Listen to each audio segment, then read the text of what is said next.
crisis feeling for Rotherham United. Woods got round the back, and Richard Wood has done it again. It's done. It's Georgie Kelly. Do me a favour, drop me off in Rotherham.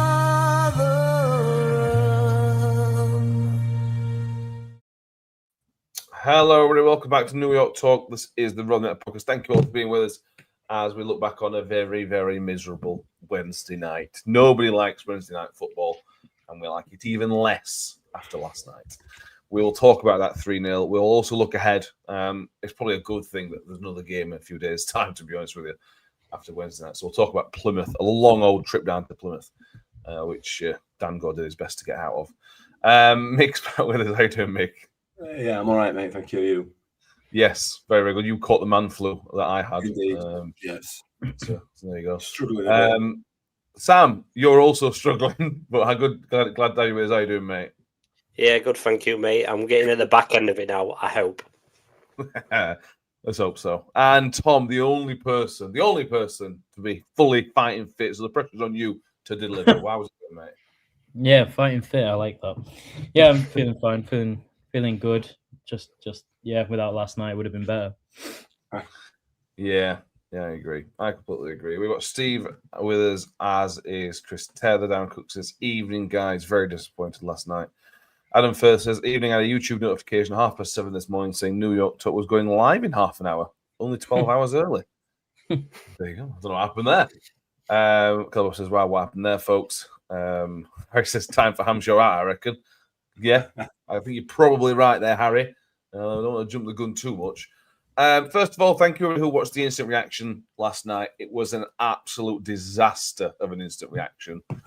First of all, I don't think, when I got back home and tried editing a little bit, I don't think the microphones were connected because the sound was horrific. And my phone battery ran out, so I had to use my little girl's phone to record it on, which isn't normally a problem, but she has a restriction on her phone that when it gets to 10 o'clock, you can't use the phone anymore. So that's why there wasn't really an ending to it, because it got to 10 o'clock and we had to stop using the phone and we had no backup. So an absolute disaster of an instant reaction. But I think you got the gist of it, hopefully. We will, we'll do better on Saturday when we have to talk about the Plymouth game. Mick, we're going to go through the 3 goals and the stuff that happened last night, but you obviously weren't on the instant reaction. Give me your kind of reaction 24 hours after the event of one of the worst day at New York since the Crawley game. We've had a good home run during that period. This is the worst game since then. How do you kind of sum it up? It was awful. It was an awful performance. Served for about 20 minutes in the second half. Yeah. We didn't really have any idea, did we, at all? They're a bad side. They're a poor side, and we gifted them 3 goals, and we never really laid a glove on them, did we? It was just overall a really, really disappointing performance. We'll get into some individual performances at some point, I'm sure, but as a team, we were just really poor, really, really poor. I don't know what else to say. It was a hugely disappointing way to end the run, which was going to come to an end at some point, obviously.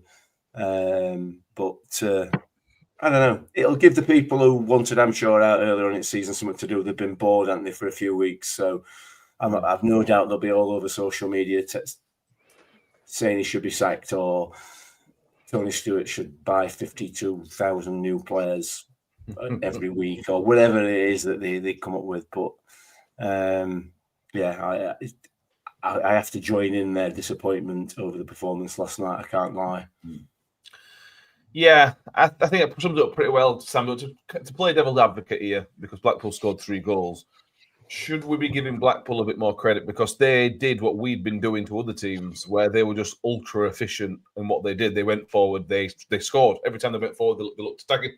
They didn't go forward very often, but when they did, they looked like they had a threat to it. Is that fair, or are we saying that it's mostly down to us being inept for one night? I think it's a mixture of both. I thought last night they've done exactly what we've done to a lot of teams, probably including Salford, to be honest, because I think we scored with nearly every shot against Salford. Yeah. It was just clinical, I think. We don't get me wrong, I think we were the architects of our own downfall for every goal. But would they have still scored if we'd not made them mistakes? Probably not. So you could argue either, to be honest, or a mixture of both. Yeah, I think that's probably fair. Steve says that's one of the disappointments, how awful they were. We gifted them the game. Harry says, for me, that game was fully on the players. Hamshaw set them up like he has every game, whilst we've been on this run. They were miles off it. Adam First says they were clinic and all three were good finishers. Yeah, but you can't give them shots, though. Mike the Miller says, well, that should stop the delusional voices and the hype over the recent run from being any louder. A shambolic display from an average team against poor opponents in a below-average league. I was thinking about this last night, Tom, that this result shouldn't take away this previous run. And I'm not saying we're going to go up and win the league and finish second and go in the playoffs, but you remember that Paul Warne team? It got beat up. Didn't they get battered by Shrewsbury? Or something like that. This is brilliant teams take absolute hammerings. So let's not kind of throw the baby out with the bathwater here with the run that we've been on. Yes, last night was dreadful, and we're going to come into the specifics. But I think we've got to be careful, very careful, and not to take away from the run that we've just been on, which has been a fantastic run in the circumstances. Yeah, and given that we've had no centre halves or strikers, it's exacerbated it, and I think that that's sort of why people are a bit more positive and upbeat than maybe they have been previously. But look, I'll put a different spin on it. I don't think that game was much different from the Wycombe game. The only difference was we gifted them 3 goals, and when I say gifted, I mean fully. Like, you can't ask for better chances in a game. If we'd have done the same to Wycombe, that game would have ended 3-0. I mean, we didn't create anything in the Wycombe game. We didn't create anything in this game. And you could also say that, if Douglas's shot goes in and Coletta's shot in the second half goes in, then it's 2-2 in the second half and you're going on to do something. I think this has been coming for a while. I think 3-0 is 3 poor mistakes that they just capitalised on, which doesn't happen often in this league. The first goal is so avoidable. Powell's mistake, and then Dawson gets beaten at his near post, avoidable. Second goal, Spence just careless in midfield, and again avoidable. If you watch it back, Dawson's actually going to save it, and James deflects it into the back of the net. And third goal is just, you don't do that if you're winning or drawing. I think from Holmes, I think you make sure with that, so, and Dawson as well for that. So there were 3 absolutely blunderous mistakes that probably won't happen in a game for another 6-7 games or whatever, just because of how poor they were. They were seriously bad mistakes. But having said that, we still didn't create anything. We're still looking susceptible at left wing back because Powell is not a defender for me. We're still playing with players out of position, and we're still getting injuries every game. So some of them are avoidable, some of them aren't. But for me, I think that actually wasn't worse of a performance as we have been doing. It was a worse scoreline. And that's not to say that we played well in those other games and we played well in this game. I think we played as bad in those past games. We've just managed to get something out of it because, as Mick said, we had a 20-minute spell in the second half where if we would have scored, if Coletta would have scored, if Hugo would have scored, then it's all a bit different. And I think in those 20-minute spells in the last few games, we have scored. So coming out of it, I think that is what we've been expecting the last few games. We've been riding our luck a little bit, and now we've been hammered 3-0. So people are upset, but I think it's been coming. Yeah, that's fair. I still think we'll talk about an area that was always exposed in a second. Chris says we were warned about Danny Emery down our left. They had a plan, stuck to it. They made James and Powell look static, very poor. Phil says, even on this run, we've created very few clear-cut chances, but the players have done really well to try and cover lack of strikers back. And we've given away nothing in terms of chances as well. Whereas obviously last night, we gave away quite a lot. They could have had a couple more from mistakes as well. That's why, for any Blackpool fans listening, that's why we think it's more on us, because we've given away 0 chances previously, and now we gave away quite a lot, or not many chances. Let's dive straight into it, Mick. Joe Powell playing at left wing back. We've talked about this quite a lot. And for the past few weeks, he hasn't had a choice. He's had to play Joe Powell at left wing back. That was it. There was no option. He didn't have to play Joe Powell at left wing back last night.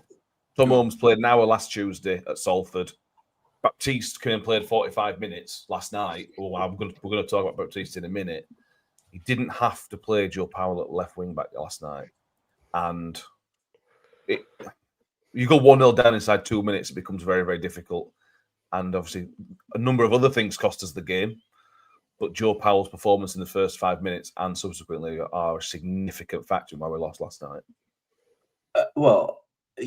A significant factor in us losing last night was conceding a goal in 90 seconds, which I would put 90% of the blame for conceding that goal on Joe Powell.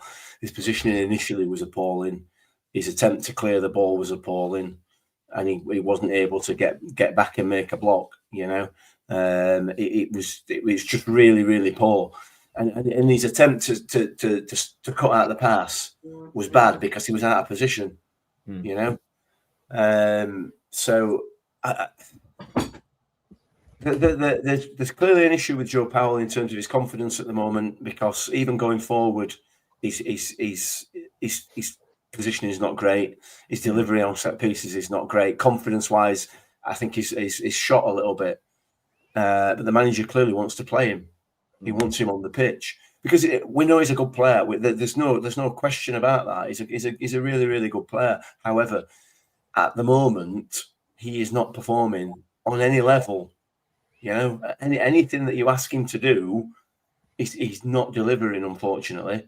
Players go through I'm not digging him out. It's just a fact. Players go through, good players, bad players, all players go through these periods where they're not, they've no form, they're out of touch, they're like confidence, whatever it is.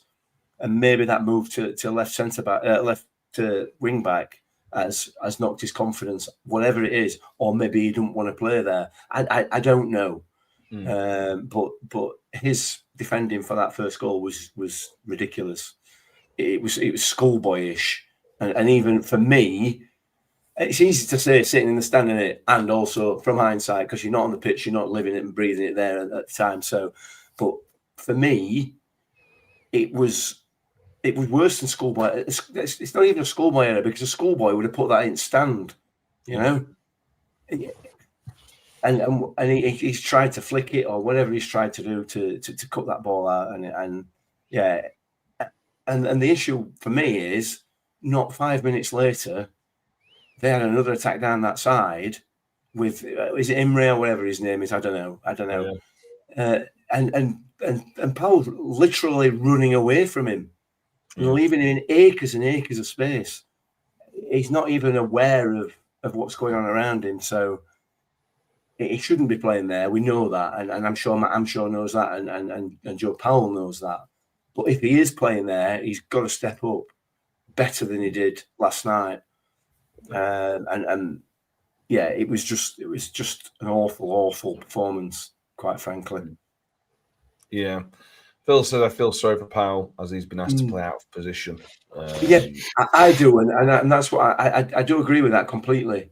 But a lot of the stuff that he's not doing is basic stuff. Even if you're just playing there because you're covering, because the wing back's gone upfield and you've swapped positions for 10 seconds or whatever it is.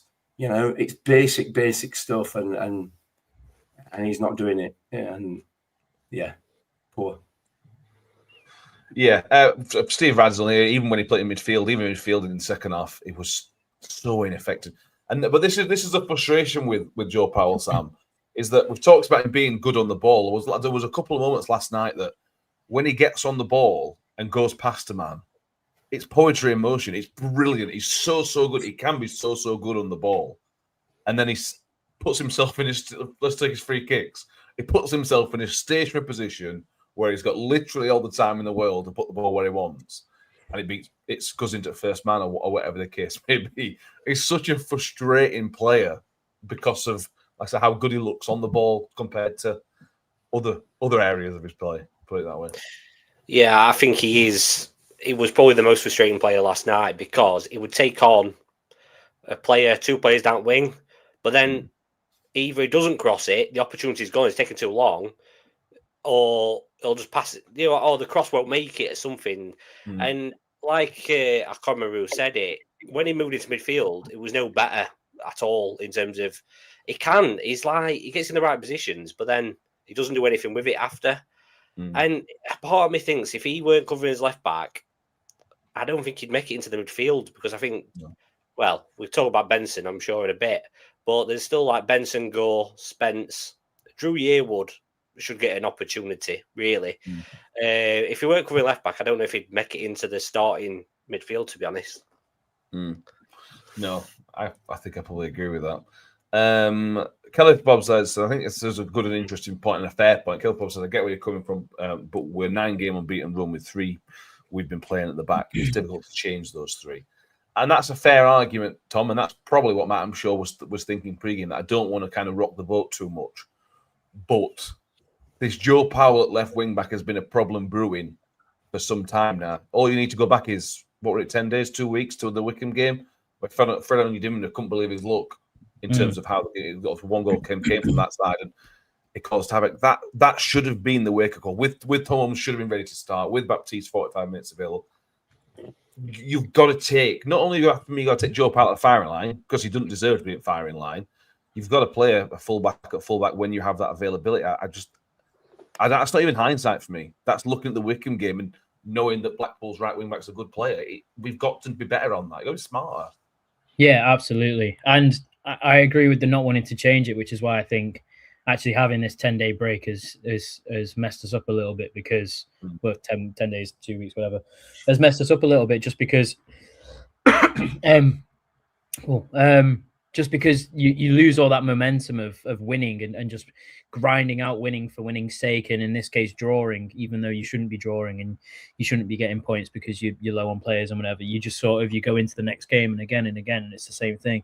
Whereas we had 2 weeks to prepare for Blackpool with a team that was depleted, and you saw mistakes starting to creep in. The basics weren't done right.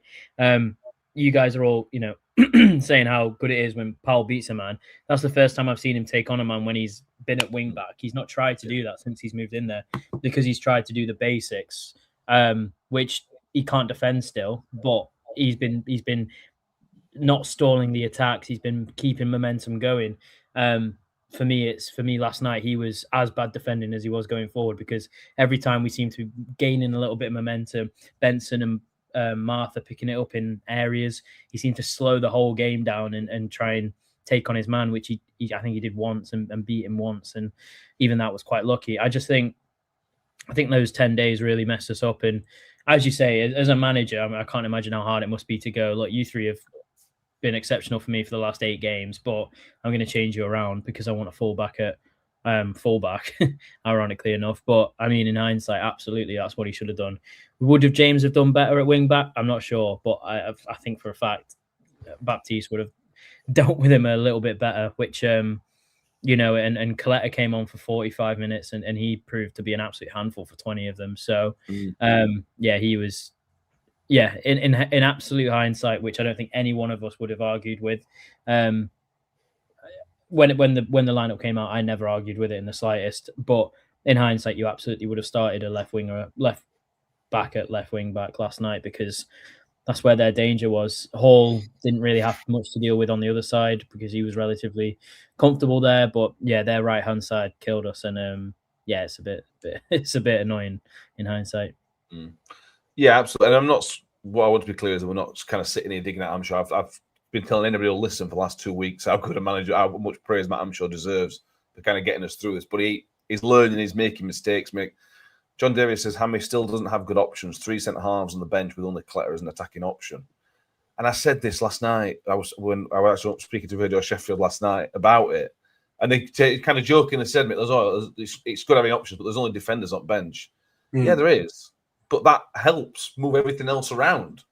Because you put Thomas goes in centre half or Baptiste goes in centre half, which means James goes at left wing back, which means Powell can go anywhere you want him to do, anywhere you want him to do. that's an attacking change. That helps us significantly attacking wise. And I probably get the loyalty to the players that have played recently. And maybe that's a harsh lesson that Hamshaw's had to learn last night, that he was maybe a little bit too loyal to the team that had been playing so well that he just needed to freshen it up a little bit, or square pegs in square holes kind of thing. Yeah, he's not going to do that though with the players that were on the bench and all coming back from injury. So none of them are going to give you that. Holmes played an hour last week. Again? Holmes played an hour last week. Holmes would have been ready to play at least an hour. Well, yeah, we'll come on to that in a bit, shall we? Yeah, I mean, you're saying he's got 3 centre halves on bench. He's got 1 effective centre half on bench who played 45 minutes in second half. A really good 45 minutes in second half. Really good. I'm not sure. I'm not sure whether it is a question of him wanting to stick with the players that have done him a job, or whether he's not got confidence in the others. I'm not entirely sure which way that is. But yeah, I get what you're saying. Moving on. Then comes the second goal, Sam, and this comes from Keane Spence. We've all praised Keane Spence. We all love Keane Spence, but second time at New York Stadium, he's made a misplaced pass, which is directly leads to a goal. He's just really careless. Mike Miller says, how many misplaced passes were there last night? Spence was the most obvious, but there was a plague. Yeah, he certainly wasn't on his own, but that was a supremely careless pass back. Obviously, essentially kills the game. You go 2-0 down. We really struggled to get any way back from that. Yeah, it was. We did do a lot of misplays. That was just the worst in terms of where it was going. I think Spence was. I think it was one of them games where the vast majority of the players would just probably have the worst nights so far of the season. No one was gelling. Everyone seemed off it. I know they've had some days off, haven't they? I think he gave them a few days off as well. I don't know if that's had an impact, but none of them seemed to know what each other were doing at all. But when he did pass it, it was still a 2-on-3, weren't it? There were still 3 defenders back when he passed it back, and still somehow they got through, because I think the person who scored, they drifted between Rafferty and James, didn't they? It was just a shambles. Yeah. Well, we'll come on to Hamish Douglas in a minute, Tom, because I think that was a tough night for him. But for the goal itself, Hamish Douglas did really, really well, I thought. He got himself... Spence had put him in a really, really bad position, and he kind of jockeyed and stood up straight and got him to the byline. He's done exactly what you want your defender to do. Keep him away from the goal. Get him out of the danger area.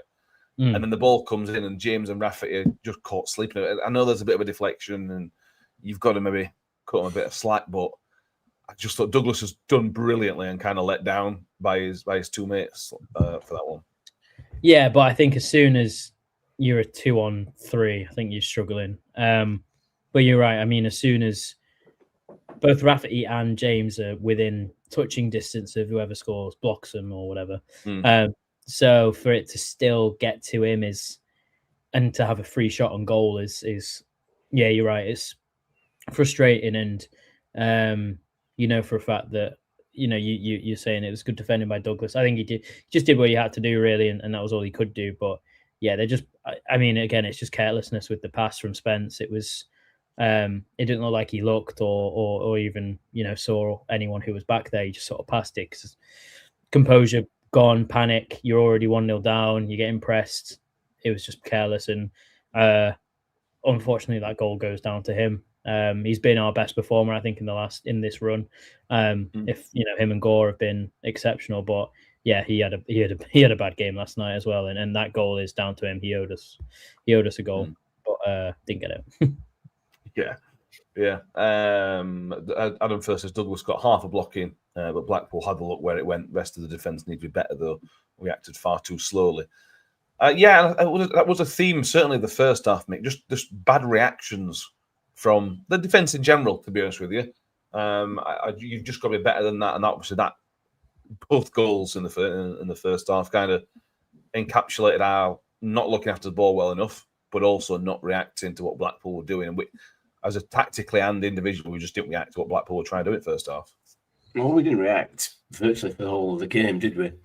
No. Realistically. The first half, we were just slow in possession. Like Mike said there's so many misplaced passes, short passes rather than actually reaching the target. There were very little movement again in midfield. So when we did have the ball at the back, there were very few options. It was just a lackluster performance. That's without their goals, that we gifted them. They were very lucky with the second one. It's one of those. Again, we had this last night. Where for teams that are playing us at the moment, if the ball's going to roll for them, it'll roll for them. If it's going to roll for us, it'll roll 6 inches short or 2 feet too far. It's just not dropping at any point, and that's not an excuse. But the point I'm trying to make is that it just rolled for them. It fell kindly, and it's not been falling kindly for us. But you've got to make that look, and we're not being able to do that either. So just lackluster and lacking any real drive or desire, or I don't know. It was just awful all night. Awful. If you want to talk about not reacting, then you can look at Hugo's chance as soon as they scored. Immediately after. Yeah. Hits him. I think that summed it up really. I've got a certain amount of sympathy for that. A certain amount. Yeah, I was getting onto the fact that nobody was reacting, and I mean, if that ball comes across in a under 12s, under 15s game, then you can criticise the striker for that, because 5 times out of 10, defender's going to miss kick it, innit? But this is professional football, 99 times out of 100, 909 times out of 1,000, that's gonna end up in row Z. And this one time, it doesn't. The time it does roll for us, nobody expects it to. So I've got a certain amount of sympathy for him, but he should still finish it. Yeah, he should still finish scoring it. Yeah. He should be scoring it. Yeah, Nombe scores it. Wilkes from last season scores it. It's one of those that probably. Jerry probably scores it. Yeah, he's just not. His feet aren't quick enough for the Hugels. He's kind of how his body works, unfortunately. But yeah, I mean, we did have his chance, Sam. Hamish Douglas on the stroke of half time is so unlucky. His heart's an inch away from it being 2-1 on the 43rd minute, and then we go rocking into the halftime interval. In theory, it was as much as we were bad. That's a really, really fine margin that if it goes our way, it could turn the game. 100%, and there was a chance for Hugo as well, and Spence hit post as well, didn't he? But that first half or second half? I think on his second half. Very second half. Yeah. But yeah, so that's 2 or 3 opportunities where we could have got a goal back. And then obviously Coletto hit the post in second half, just after half time. I think we didn't deserve the 2 goals, don't get me wrong. However, if they did, I think they would have crumbled. Bearing in mind their form that they were in, I think they would have folded. Bearing in mind they've got Icky at the back as well. He's got an own goal in him. So, that's a goal right there. But I think they would have folded. If we would have got one back, I think it would have been a different game. Don't get me wrong, we didn't deserve the win, like I said, but it was there. Yeah, absolutely were. And that's just frustration. I would have fully trusted an Ian Everett team to collapse with a bit of pressure. That might be my biasness coming out on that one. Obviously, Reece James comes off, Tom. It's a jaw injury, not concussion, which is good news in the fact that if it isn't like a broken jaw, he might be available for Saturday. Had it been concussion, he definitely would have been out for Saturday. So that's a minor positive. But then he also makes another change. Baptiste and Holmes come on at half-time for Douglas coming off as well. What was your take on Douglas coming off on there? I thought, what's your take on it? I don't know. I mean, he didn't have the best of halves. For me, I think it was a case of Holmes is not a good wide centre half, and I think Hampshire wanted to bring him into the game, and the only player he could have brought him on for was Douglas. I don't think Douglas had a bad game, actually. I don't think he had a good game. I just don't think there was anyone else that he could have taken him off for, and maybe that's because he gives a bit more in regards to his passing, or I don't know what it is. But for me, it just looked like we had more of the ball. So maybe he wanted a bit more of a centre half who knew what to do with the ball. No, I've got no clue why he took him off. Can kind of see why he wanted to bring Holmes on, just to add a bit of experience back there alongside Baptiste. Maybe it was because there's two kids playing back there that he didn't really want. But no, other than that, I couldn't tell you. I think it's just because he's the only player that could have been subbed off without it being a big difference. Yeah, I mean, I talked about this with you yesterday during the game, Mick, and I think that Hamish Douglas, as an experience, showed last night. This is not a dig at him because it just showed, but what Blackpool were trying to do and constantly trying to do, I don't know whether Fletcher or the other striker, they were constantly coming to the halfway line, and Hamish Douglas was just following him. And the first little half came from this, where Hamish Douglas kind of finds himself out of position, and then those James and Rafi have to come in narrower, which then leaves Joe Powell desperately outgunned on the left hand side. It happened constantly, Mick, in the first half. Yeah, and I assume that's why the substitution happened, and it makes sense. But again, at the same time, that's something we should be. That's a pre-match conversation that we're having with right. Ashley Fletcher likes to do this, so Hamish, if he does that, don't follow him because that leaves us seriously back here. I'm not saying he got hung out to dry, but it will be a great lesson for Hamish Douglas last night in terms of playing against such an experienced player like Ashley Fletcher. Yeah, I think so. I think that I can't think of another reason unless there's an injury why he substituted Douglas. I can't. I mean, let's be fair. Thomas Holmes is not exactly that much more experienced. He's not that much older, is he? However, he is an established centre back, which Hamish Douglas is not. So, if that's the reason, then I accept it. If it's for any other reason, I'm not buying it. I said after the Salford game that for me, the jury's out with Thomas Holmes. I think he had a really, really good game. That first game, he was absolutely outstanding. However, I think he was really poor against Salford. And we'll come on to his second half performance in a bit, I'm sure. But it wasn't great. I'm not going to lie. He won some headers, but I'm not sure. I'm just not sure about him. Fair enough. Right, while we're here on the halfway mark, please do make sure you've subscribed if you haven't already. Obviously, we didn't have a chance to ask you on the instant reaction last night due to some world-class parenting. I wasn't able to ask you to subscribe. So please do make sure you've subscribed if you haven't done so already. And if you have already subscribed, please give the video a thumbs up as well. There is no scout report this week because just had no time to get a Plymouth fan on. We'll try and do that for the reverse fixture. But yeah, we will back still Saturday evening for the instant reaction with some people. The letter comes on at half-time as well, Sam. And 10 minutes into the half, you're thinking, wow, that's a genius substitution. What a player Coletta is.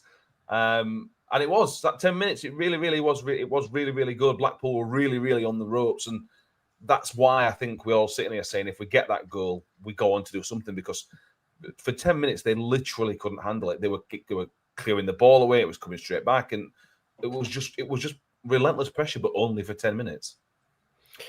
Yeah, he transformed it after half time. The missing man. I can't remember how long. When was the last time he played since? Mansfield, I think. Yeah.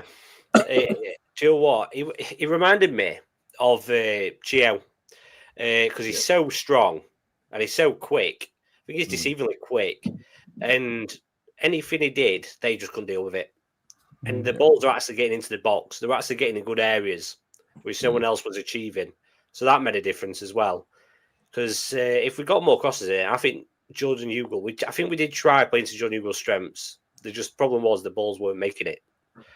If we had more good crosses, we could have potentially scored more. But yeah, he did transform it. But I think the injury to Reece James did us more than the Benson one. Because if I reckon Hammy might have put him out to the left if he'd not got injured anyway, because he could see Powell getting hung out to dry, weren't he? There's no option. There were no options, were there? once Reece James went, because Coletta's clearly not fit enough to do 45 minutes. He gassed out after about 25, didn't he? Yeah, big time. That's probably why he didn't bring him on straight away when James got injured. Yeah, I think that's fair. You can't. Hampshire can only do so much, can't he? Yeah. With this, he is sort of. I agree. The James injury was the injury that hurt. Because I expect Hampshire's plan was to move him left wing back anyway at some point, even if it was that. I got to assume that was always the plan. Adam Firth had Martha's skill, or Martha had Coletta's size and strength. They would be Premiership players. Yeah, Tom. But I think Coletta has got Martha's skill. I really do think every time I've seen Coletta, I said when he came on to Ben's obviously not watched many games this season. Watch Coletta because he is some player, and literally within 10 minutes, Ben's going, "What a player he is!" We are missing him so much when he's injured at the minute. He's just got X factor. Yeah, and him cutting inside was excellent. I thought the one time he did poor was when he went on the outside, and he doesn't really have a left foot, does he? So we'll let him off with that one. But yeah, coming in on the inside. I mean, that chance in the first 2 minutes or whatever of the second half, when he passes it inside to Martha, who lays it off to him, and it's a good effort. It's just a top quality save. You have to push it onto the post, so there's not much more you can do about that one. He just clearly after 20 minutes got absolutely shattered, wasn't he? Just so not fit for an hour, an hour of football, 45 minutes of football. He's so not fit for it, which is a shame because, like Sam said, if James would have stayed on and you had Coletta come on in the last 20 minutes, hopefully you're either, keeping a lead or chasing a goal. Then you've got a player of his quality running at you. I mean, it's scary. But yeah, he reminds me a lot of Ogbeni in regards to. I don't think he is that skillful. I think he's just got pace and power to absolutely breeze past someone. And it's a shame that he's got Hall on the right hand side because I'd love to see him play right wing back with a natural right foot because I think he'd be, and a fully fit Coletta as well. I think he'd be excellent for us. But yeah, clearly not ready to play 45, 90 minutes. So I'd be surprised if he starts on Saturday, which means that we might be in for another Joe Powell left wing back masterclass.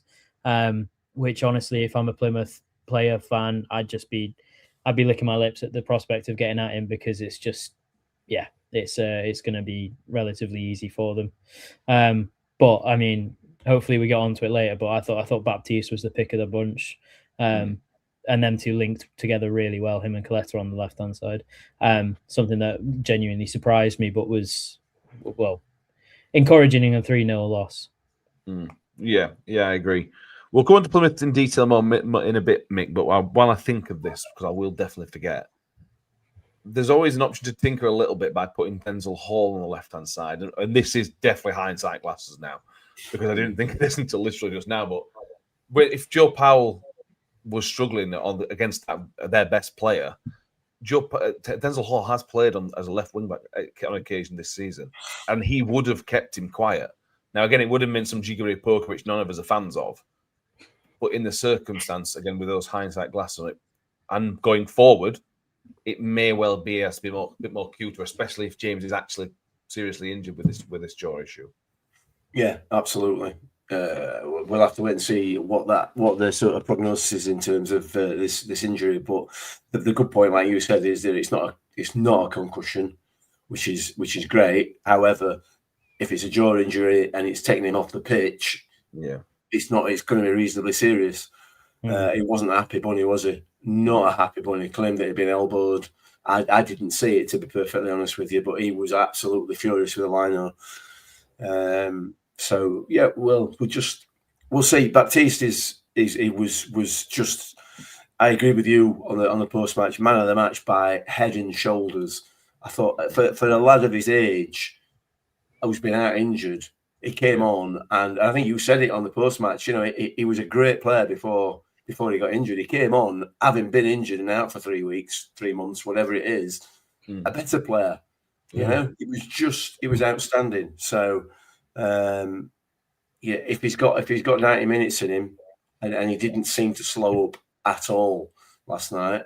If he's got 90 minutes in him on Saturday, I think there's a very, very strong argument for having Denzel Hall out there. and tinkering at the back, even if it means I don't know, Colette playing a full game or Joe Rafferty moving out back to right wing back. Don't know, but let's see what happens. But it just gives us options. Now Baptiste is back. Did you all audibly gasp as well when he Cruyff turned it on the bounce out of the sky? That was ridiculous. For your centre half to do that, I mean, it's just proof that he is a very technical centre half, isn't it? I mean, you don't see many players attempt it, pull it off, or in a game and actually get away from their man, but he did all three. And it was a centre half. It's just amazing. And I think it's just confidence, as you say, Mick. I think he's come back a better player because he had nothing to lose. He came on at 2-0 down when we're chasing a game, and it probably was better for him because we had more of the ball. It meant he could come out of the defense a bit more, make more mistakes, so and say, and have the option to make more mistakes. And he just played with a bit more confidence, and he was excellent. He was so good defensively as well as offensively. And I'd love to see back that Cruyff turn because that was special. Yeah, it will. And that's a positive spin to put on things. There wasn't many positive things come out of last night, Sam.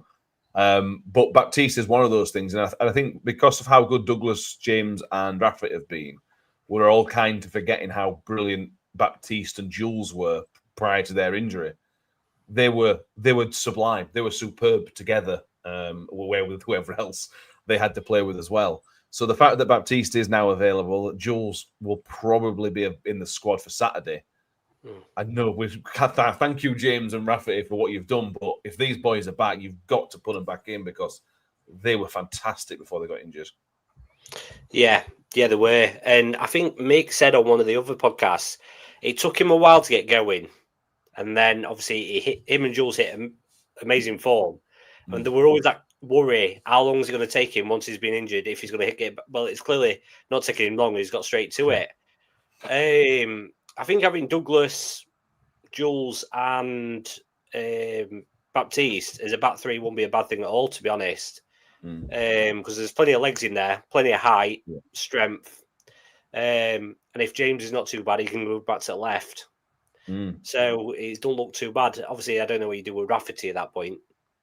Maybe go to right back and then Hull can go further up. I don't know. Or vice versa, like you said, Hull at left. But yeah, Baptiste. I think if Raggett or Holmes tried doing that turn, they would have fell over. 100%. Yeah. Steve mentioned Agbert. I don't think Agbert should be back as well. Yeah, I forgot about Lenny. Obviously, this surgery that Lenny's had should solve the problem that's been keeping him out as well. So hopefully Lenny can get some games under his belt. I still think that, I know Mick's not a massive fan, but I think Holmes, Baptiste and Jules is the best back three we've got. It is. It definitely not is. Even close, mate. Not even close. Fine. No. It is, but that's fine. And we're Mick on this one. You're telling me, right, so you're telling me that you put Thomas Holmes in above Lenny? For experience in that back line. Probably. Yeah. Really? I would trust Holmes. Now, is Holmes a better player? I don't know, but I would trust Holmes more than I trust Lenny, if that kind of makes sense. Yeah. So you put him in above Hamish Douglas? Who's not even that's the question mark, isn't it? And then it depends how Douglas responds to last night, because last night was a tough night for him, a really, really tough night. He didn't make a mistake, but it was a big learning curve for him. Yeah, it is, and that's what it's all about. Absolutely. Yeah, sorry, mate, I'm not buying that. I'm not buying that one at all. We'll see what happens. Let's see how the season plays out. The only issue you've got with the three best centre halves that we've got at the moment is that they're all left-sided centre halves. Yeah, that's the only issue. Zach Jules can play in the middle. That's not a problem for him. But Lenny's a centre, is a left-sider. So is Baptiste. So I don't know. I think they're both right-footed, aren't they? Baptiste and Jules and Agbert. Baptiste right-footed. I thought it was left. Yeah. Oh, he plays more with his right foot than he does his left. Well, okay. But either way, I think they can play either side. I don't think it'd matter too much. Those are our best three centre halves, by head and shoulders above anybody else. Just remember Lenny's last game, by the way, was that Bradford game where he adapted. Yeah, he made one mistake. That's fine, but that was his last game. So again, I I don't mean right this very minute at 8:45 on a Thursday night. That's not what I mean. I mean overall. No, I get that. I know what you're saying, but we need to see how he's going to react to his first game back, don't we? Yeah, it's still better than Raggett and than Holmes. I think if you moulded those two together, it'd still be better. Anyway, move on. Anything positive just about Thomas Holmes, we're probably going to tear down right now and burn to the ground. The third goal, Tom, as much as the first and second are absolute calamity, the third one is, if you put some music over it, it'd be a great black and white comedy. Just, where's the blame going for you? Because I know, for me, I know where the blame's going, but I will let everybody else have their say on this. Where's the majority of the blame for the third goal come in? Oh, it's got to be Holmes. It's got to be Holmes. I think under different I don't know. I'll try and defend him a little bit in that I think if it's a close game and you're winning or drawing, then I think he's got to be so sure of clearing it. But I think as soon as, because the initial bounce, you can see Holmes gesturing to Dawson to come, and as soon as he stops, Holmes needs to get it clear.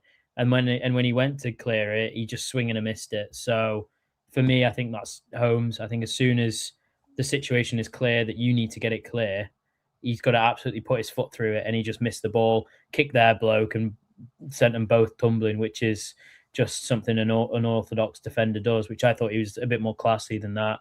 But he showed a little bit of naivety there. But having said that, he does do that initial look to Dawson when, maybe he expected him to come out as well, and therefore it's a lack of communication. I'd give it 80-20 Holmes, because I think more blame, because, I don't know. I think it's hard to blame the keeper in that scenario when the player's running towards their own goal, sees that the keeper hasn't come out, and then hasn't cleared it properly.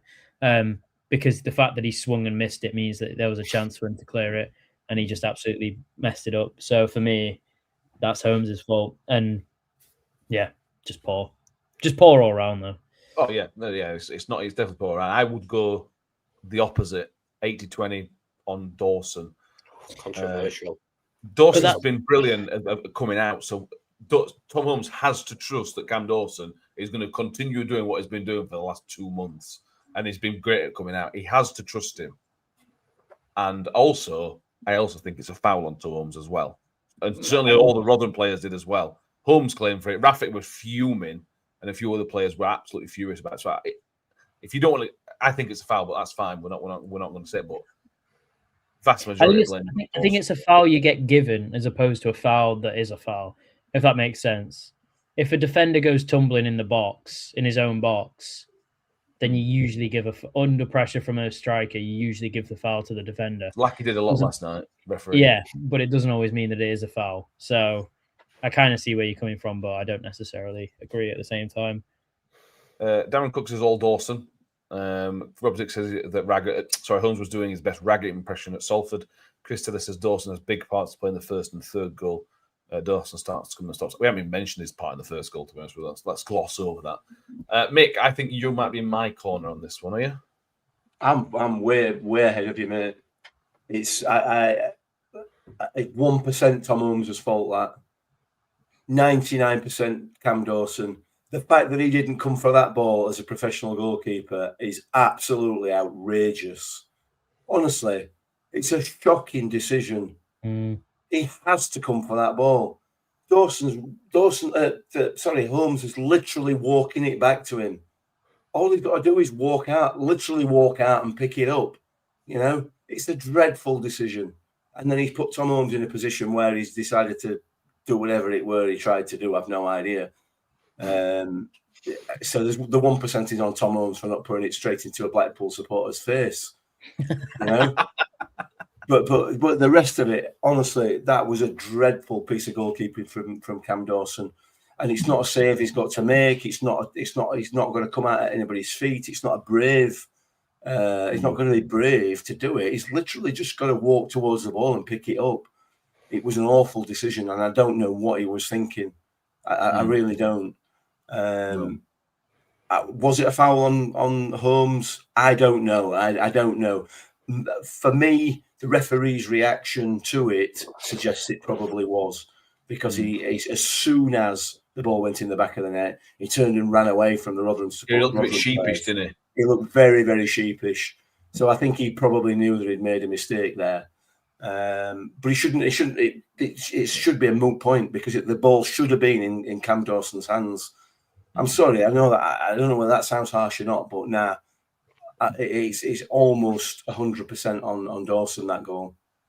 Yeah. Adam Firth says, "Love Dawson's slide tackle by the sideline as well." That adds to the frustration a little bit, Sam, for me. That adds into Dawson being at fault because he's been really good, and that slide tackle was a prime example of him being. Mick mentioned being brave, being aggressive, coming clearing everybody else out. This wasn't even that difficult for Dawson to do. That he didn't need to come and clean anybody out, but he just really hesitated, and the hesitations cost the third goal. That was a proper slide tackle. That I don't know how he did that. It reminded me of Dylan Phillips, but he actually got the ball. Dylan Phillips was just coming on going.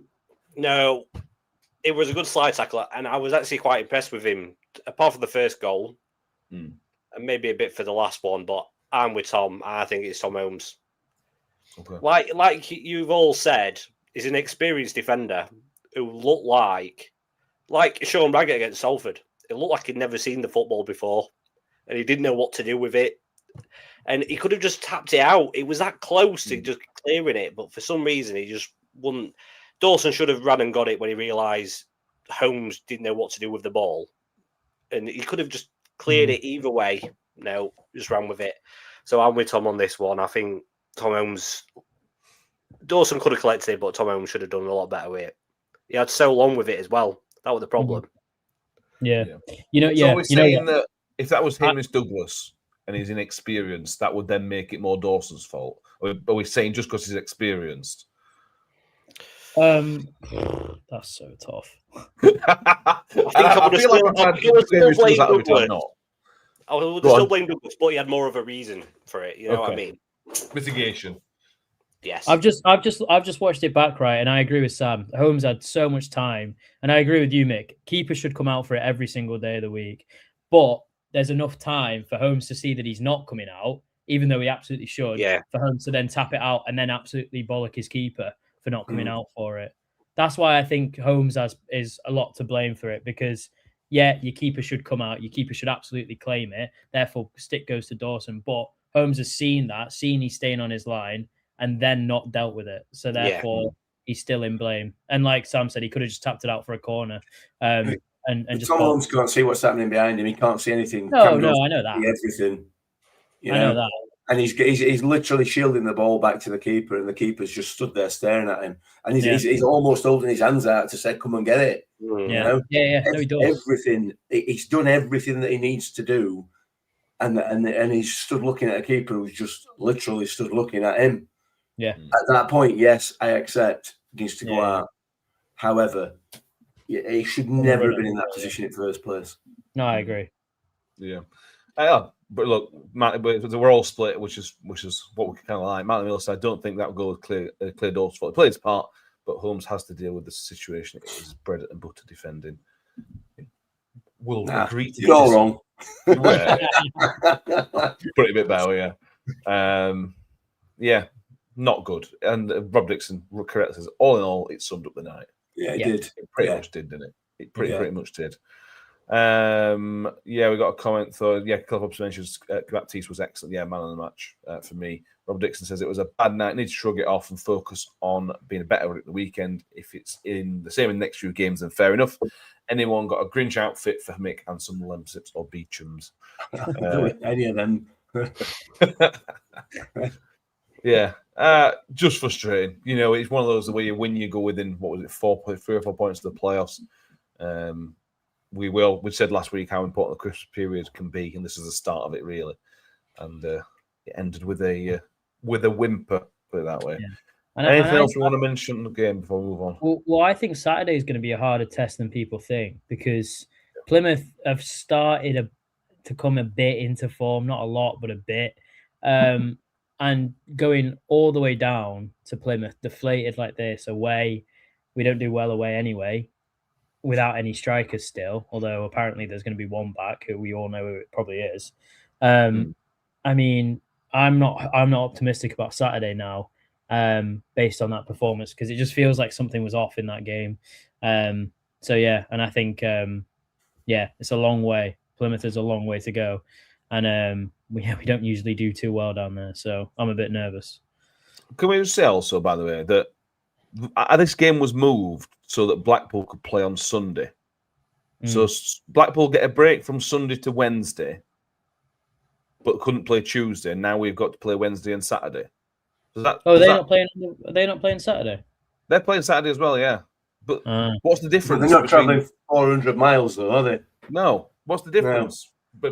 They were at home on Sunday, and they would have had to travel to Rotherham on Tuesday. Now instead, we're at home Wednesday. We've got to travel to Plymouth on a Saturday. It's because of their manager. That's the difference. Yeah, probably. And I don't know if it's us, by the way, because I remember we agreed to move Burton's game because of their fixture congestion. So I don't know if we're being a bit too kind here in terms of opposition, but there's no way this game should have been moved from Tuesday night. Not that it probably mattered in the end. We probably still lost the game based on how we played. This is more of the knock-on effect of the Plymouth game. I disagree with that completely. Adam First says Horsfeld should have been sent off. I thought that when I was watching it. I don't remember. Because it said he'd already got a yellow card earlier on. I don't remember. Well, so both the comments, so they took a while to take a goal kick. Horsfall was going to take it, and then he ran off, and the keeper ran to take it, and he booked a player.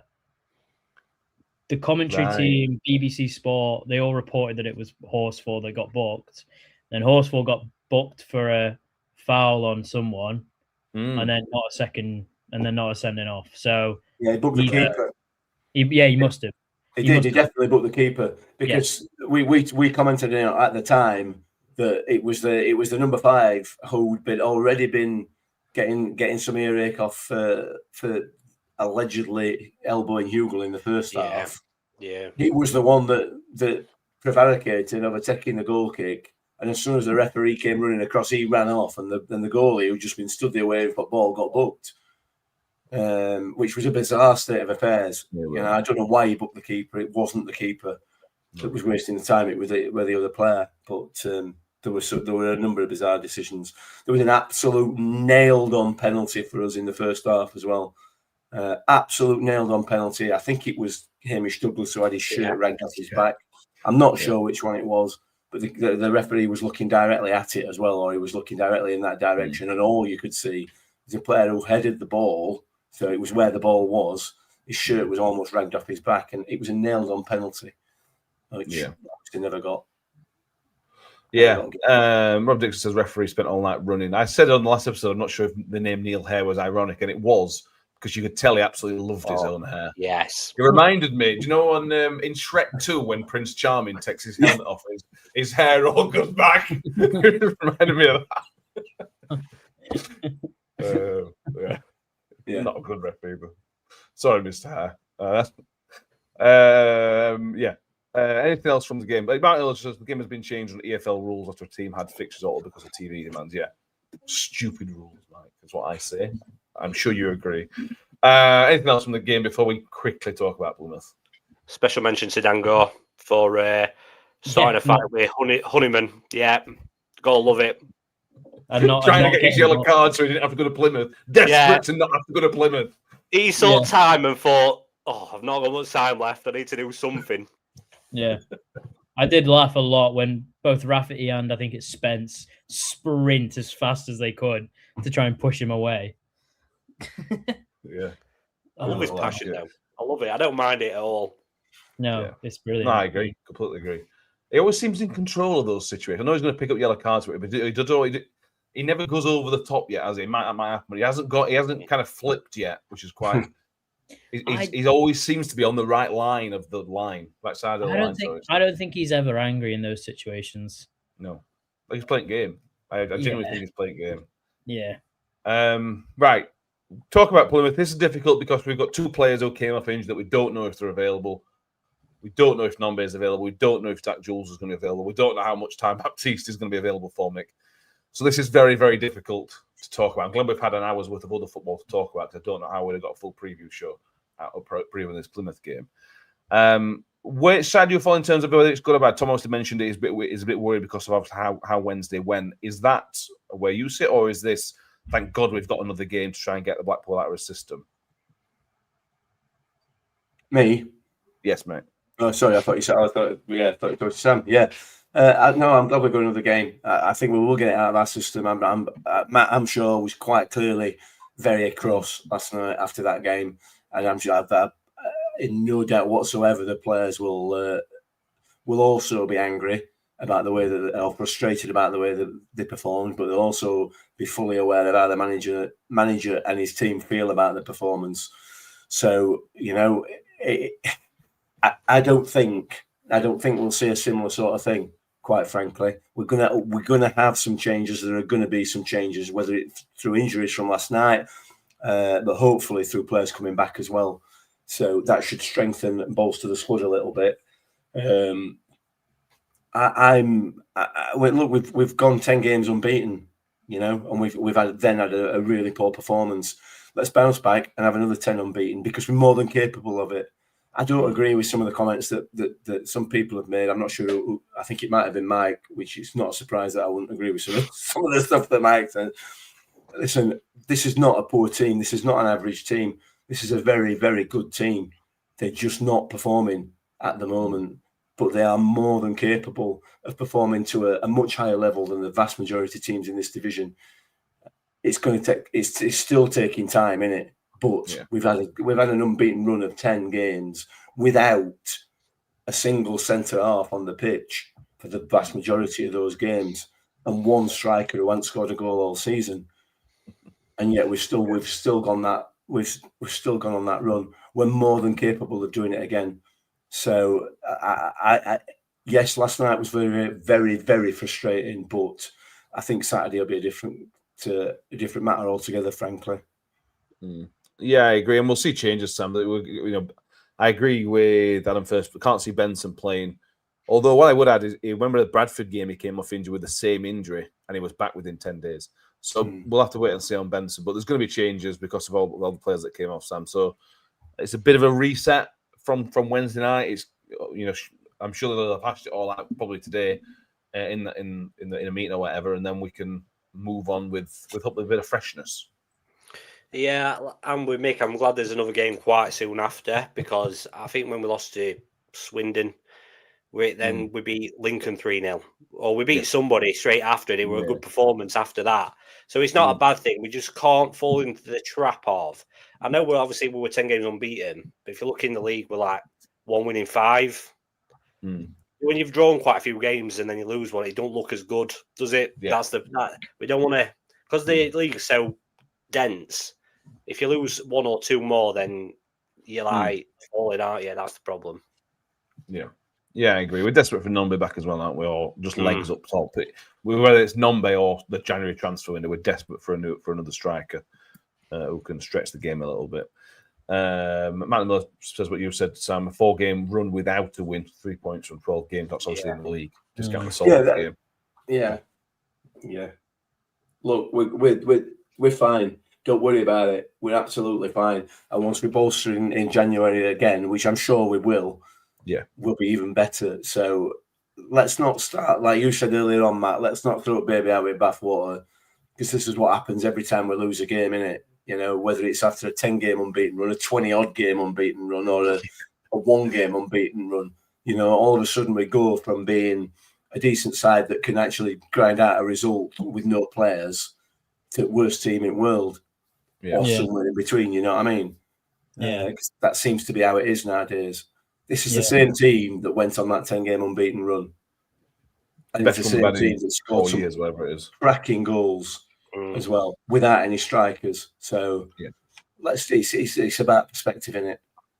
100% it is. I mean, we're not winning every game either. Can't win every game. Yeah, I mean, if you compare this season to this time last season, it's a lot more optimistic this season, even though the actual points difference isn't much. I think we're like 2 points higher than we would have been like this time last season, but it's a lot more optimistic. You play a lot better. We're playing a lot better football. We're getting results and performances that we enjoy.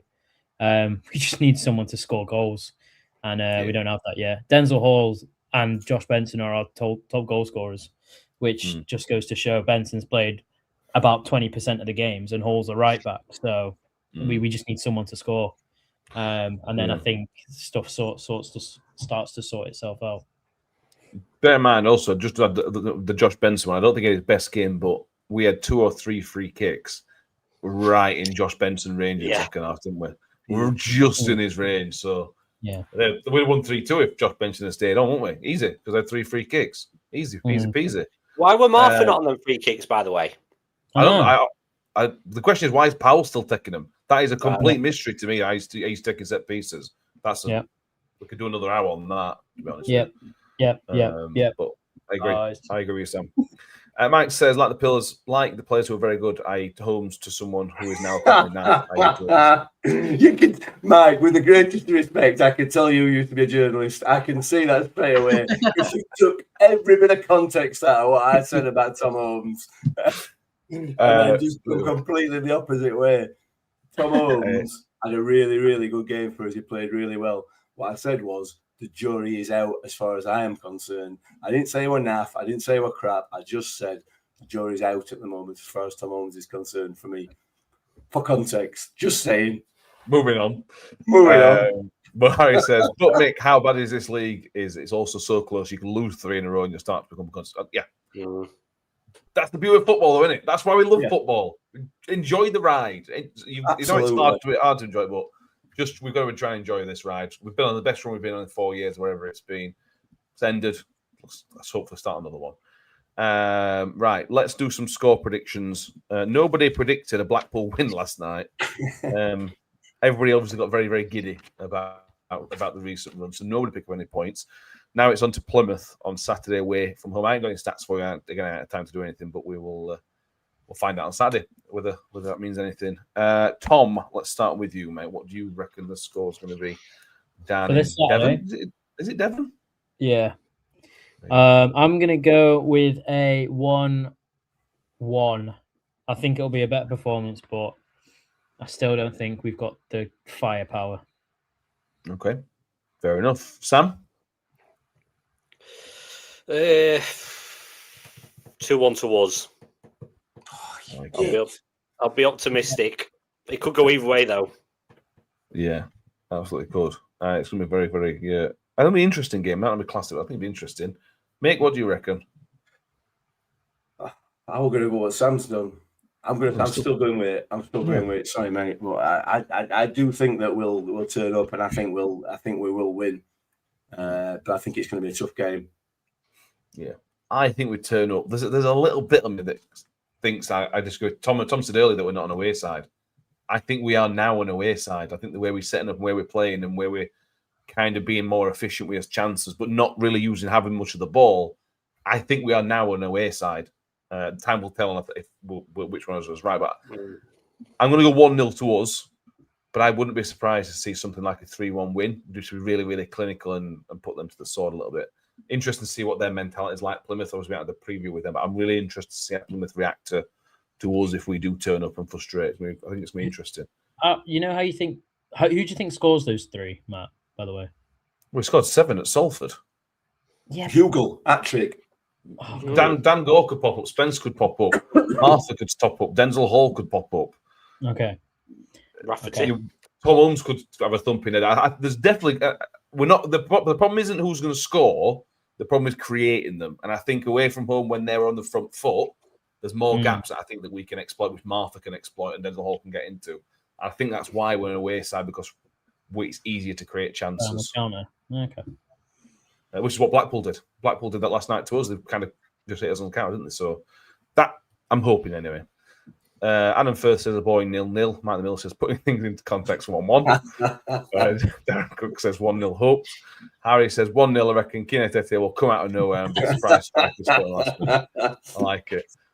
Paula Rhodes says 1-0. She's going to wave to us all. Paula Rhodes, one of the many heroes of mine this season that are going to basically all the games, especially a Plymouth game. Absolute hero. We saw Paula as well, didn't we? On Wednesday. Nice to see you, Paula. I see you to say hello. Thank you very much. We've gone along as we tend to do when we've got 2 games to preview, and we've allowed it to happen on the first night of the Darts Championship, which I'm not happy about. But is there anything else we need to mention? No, Darts is on. You're missing it, Matt. I am missing it. I'm missing it. Little has just started, I think. So let's.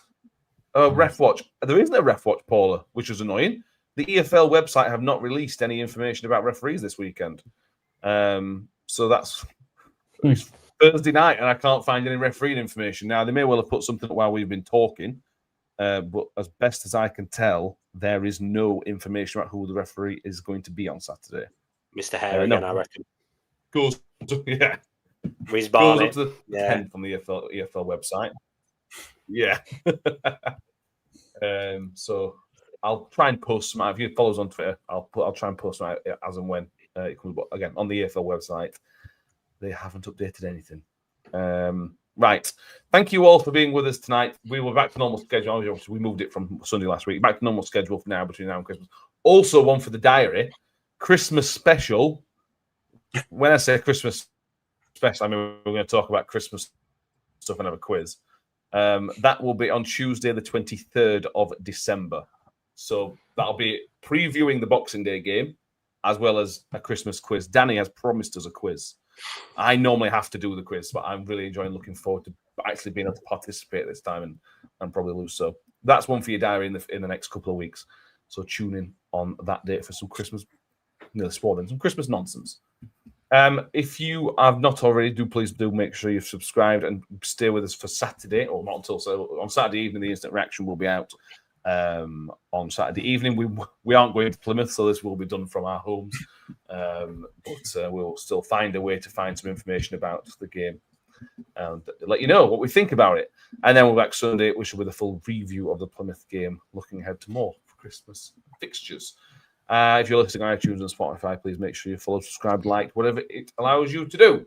Thank you, Mick. Thank you, Tom. Thank you, Sam. We will see everybody next time. Thank you all for watching. And as always, up the Millers. Up the Millers. Comes for more. 2 for Jensen, 2 for Rotherham. Shoots! Ravel. Vicious, but brilliant. The sweetest feeling for Rotherham United. What's got round the back? And Richard Wood has done it again! It's done! It's Georgie Kelly!